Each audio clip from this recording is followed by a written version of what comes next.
भगवद गीता चौथा अध्याय 31वां श्लोक। हे कुरुश्रेष्ठ अर्जुन, यज्ञ से बचे हुए अमृत का अनुभव करने वाले योगी जन सनातन परम ब्रह्म परमात्मा को प्राप्त होते हैं, और यज्ञ न करने वाले पुरुष के लिए तो यह मनुष्य लोग भी सुखदायक नहीं है। फिर परलोक कैसे सुखदायक हो सकता है? कृपया स्पष्ट करें।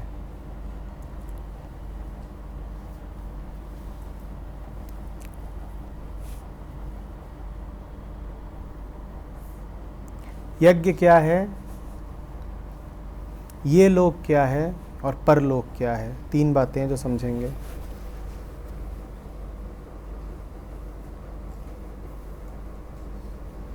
यज्ञ का अर्थ है ऐसा कर्म जो तुमको बढ़ाता ना हो, घटाता हो। आमतौर पे हम जो कुछ भी करते हैं वो हमारे होने को संवर्धित करता है, हमारे होने में एक परत और जोड़ देता है, क्योंकि हम उसके कर्ता होते हैं। यज्ञ ऐसा कर्म है जिसमें अपने आप को बढ़ाया नहीं जाता, बल्कि अपने आप की आहुति दी जाती है। कोई भी ऐसा कर्म जो तुम्हें घटाता हो वो यज्ञ है। और याद रखना, ऐसा कर्म तुम्हारे साधारण कर्ता भाव से तो निकलेगा नहीं। ऐसा कर्म तो किसी महत् प्रेरणा से ही निकलता है। जब तुम कहते हो कि कुछ है जो मुझसे बड़ा है और उसकी आज्ञा के वश मैं कुछ कर रहा हूं, अब भले इसमें मेरी हानि, मेरा नुकसान, लेकिन मेरे व्यक्तिगत नुकसान से कहीं ज़्यादा आवश्यक है उसकी आज्ञा का पालन होना, ये यज्ञ है। यज्ञ में तुम्हें कुछ मिल नहीं जाता। यज्ञ में तुम सिर्फ जला देते हो, तुम्हारी ही आहुति, तुम ही समिधा, ये यज्ञ है। अब कृष्ण कह रहे हैं कि जो यज्ञ नहीं करते उनके लिए तो ये मनुष्य लोक भी सुखदायक नहीं है, फिर परलोक कैसे सुखदायक होगा? मनुष्य लोक क्या है, परलोक क्या है? जो लोक तुम्हें इंद्रियों से प्रतीत होता है, आँखों से दृष्टिगोचर होता है, कानों से सुनाई देता है, वो मनुष्य लोक है। वो सब कुछ जो पदार्थगत है वो मनुष्य लोक है। और जीवन में वो सब कुछ जो है पर भौतिक नहीं है, नाम रूप में नहीं आता, पदार्थ नहीं है, वो ब्रह्मलोक है, वही परलोक है।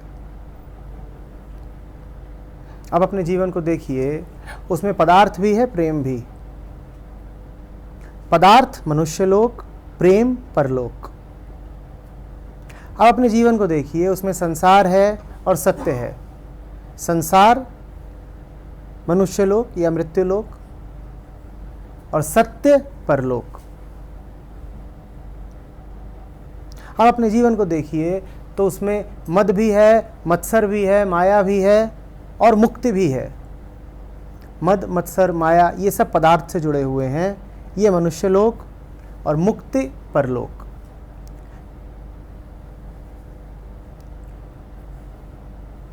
जो यज्ञ करता है वो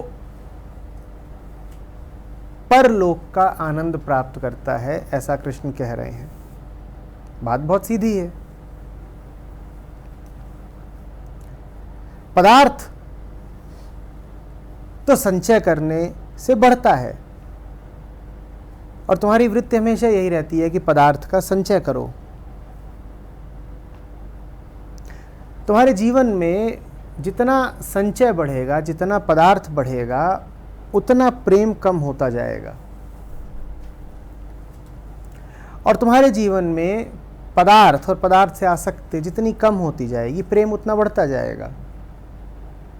पदार्थ का कम होना यानी यज्ञ। तो बात सीधी हो गई कि यज्ञ से परलोक के आनंद की प्राप्ति हुई। ठीक है। एक पहेली अभी भी बचती है कि ऐसा क्यों कहते हैं कृष्ण कि जो यज्ञ नहीं करता वो तो मनुष्य लोक में भी दुख भोगता है, परलोक में क्या सुख पाएगा। इसका अर्थ ये है कि जो इकट्ठा करने के लिए, बढ़ाने के लिए कर्ता भाव से कर्म करता है, वो जिस हेतु कर्म कर रहा है वो हेतु भी पूरा नहीं होता। तुमने पदार्थ इसलिए तो नहीं इकट्ठा किया कि जितना इकट्ठा हो उतना कष्ट दे। तुम पदार्थ इसलिए इकट्ठा करते हो ना कि बढ़ता जाएगा तो मेरा सुख गहरा होता जाएगा। पर हो क्या रहा है कि पदार्थ जितना बढ़ रहा है तुम्हारे जीवन से प्रेम और मुक्ति उतने कम होते जा रहे हैं। तो तुम जो चाहते थे पदार्थ से भी तुम्हें वो मिला नहीं। पदार्थ का इकट्ठा करना भी असफल ही गया, पदार्थ भी तुम्हारे काम नहीं आया। तुम पदार्थ को पदार्थ की तरह तो देख नहीं रहे थे, तुम तो उसको सत्य के विकल्प के तौर पे देख रहे थे। तुम ये तो कह ही नहीं रहे थे ना कि ये ईंट पत्थर का घर है, तुम कह रहे थे ये आनंद है। तुमने जीवन लगाया वो घर हासिल करने में, आनंद मिला नहीं। ईंट पत्थर का घर तुम्हें चाहिए था नहीं, तुम्हें तो ईंट पत्थर के घर के माध्यम से आनंद चाहिए था ना। तो तुमने जितना श्रम लगाया और जितना समय और जितना पैसा लगाया सब व्यर्थ गया। तुम्हारे हाथ क्या आया? ईंट पत्थर। तुम्हें चाहिए क्या था? आनंद। आनंद मिला नहीं, तुम्हारा सारा श्रम और सारा जीवन व्यर्थ ही गया। तो जो कुछ पदार्थगत है उससे भी तुम्हें आनंद मिला नहीं। अब ये घर जितना तुम्हें दिखाई देगा, जितना तुम्हारी आंखों के सामने आएगा, उतना तुम्हें कष्ट ही देगा।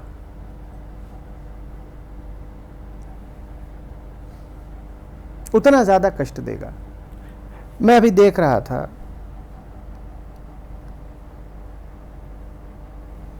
अद्वैत में हमारे साथ एक महोदया हुआ करती थी। फिर उन्हें शादी वगैरह करनी थी तो वो कई तरह के बहाने बना के भागी। असली बात बता पाने की शायद उनकी हिम्मत नहीं हुई।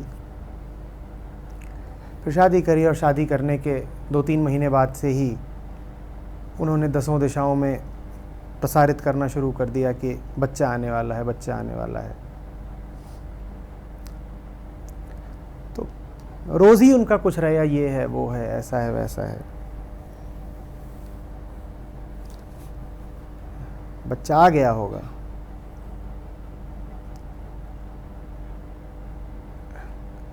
अभी उस बच्चे की फ़ोटो और साथ में ये कि मेरा बच्चा क्यूट बेबी कॉन्टेस्ट में हिस्सा ले रहा है और ये लिंक है, इस पर क्लिक करिए, जितने ज़्यादा आपके वोट होंगे उतना मेरा बच्चा आगे बढ़ेगा उसमें। बच्चे को इन्होंने साधन बनाया, माध्यम बनाया कुछ और पाने का, कि कोई विशेष सुख होगा जो मिल जाएगा। बच्चा बच्चा नहीं है, वो किसी अन्य सुख का माध्यम है। अब दुनिया को क्या लेना देना तुम्हारे बच्चे से? तुम्हें लग रहा है कि बहुत बड़ी चीज़ हो गई, दुनिया को क्या लेना देना? तुमने अपने बच्चे की तस्वीर लगाई है, तुम्हें लग रहा है बड़ा सुंदर है, जैसे दूसरे बच्चे होते हैं वैसा ही है। सब बच्चे एक से ही होते हैं, वैसा ही है। दुनिया काहे को आके वोट डाले? नीचे 2-4 लोगों ने कमेंट और लिख दिए,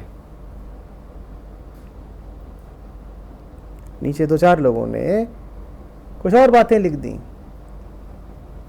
अब नीचे घमासान मचा हुआ है।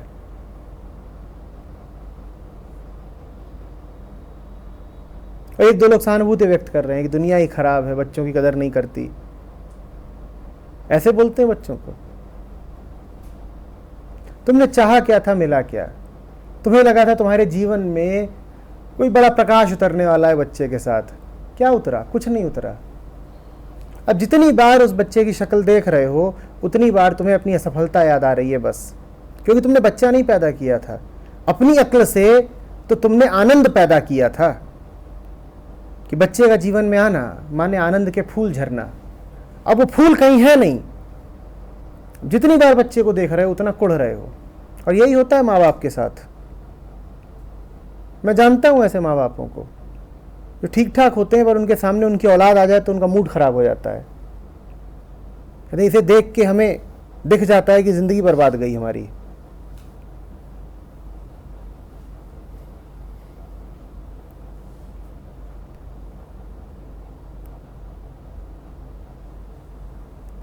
समझ में आ रही है बात? तो बस यही है, जो मूर्ख है तो उसको ये तो छोड़ दो कि प्रेम और आनंद मिलेगा, उसको तो जीवन के जो साधारण पदार्थगत अनुभव हैं वो भी नहीं हो पाएंगे।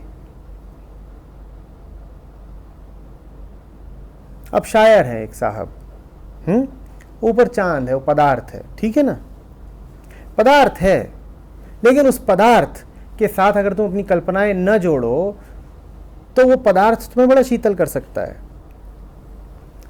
पर शायर साहब जाते हैं, चांद को देखते हैं और कह रहे हैं कि मैंने पूछा चांद से कि देखा है कहीं मेरे यार सा हंसी, अब बड़ा अच्छा लग रहा है। और यार धोखा दे के और लतिया के भाग गई। अब चांद को क्या बना रखा था? यार का मुखड़ा। अब जितनी बार चांद को देख रहे हैं उतनी बार कलप रहे हैं, पत्थर उत्थर मार रहे हैं चांद को। तो चांद क्या है? मेरा यार। और यार क्या निकला? बेवफा। तो चांद से साधारणतया जो शांति उपलब्ध हो पाती तुम्हें तो अब वो भी नहीं मिलेगी, वो भी नहीं मिलेगी, गई। तो सब सुना है ना, तेरी झील सी गहरी आंखों में अब गई झील। तो जो आंखें आज गहरी गहरी लग रही हैं कल जहरी जहरी लगेंगी, अब झील में भी नहीं जा पाओगे।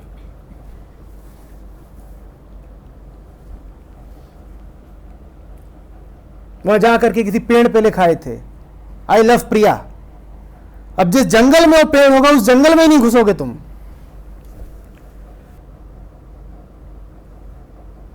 पेड़ दे सकता था काफी कुछ, पदार्थ है पर सुंदर है, तुमने वो भी गंवा दिया। तुमने भौतिक और आध्यात्मिक की ऐसी खिचड़ी पकाई कि ना भौतिक मिला ना आध्यात्मिक।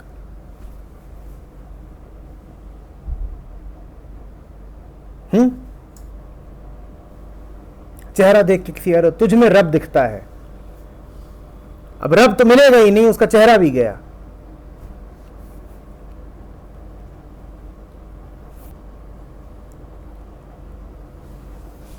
दोहरा नुकसान या दोहरा फायदा, इसमें कोई बैलेंस्ड लाइफ नहीं होती, कोई 50-50 नहीं होता। जिसे मिलता है उसे दोनों मिलते हैं, उसे सत्य भी मिलता है और संसार भी मिलता है।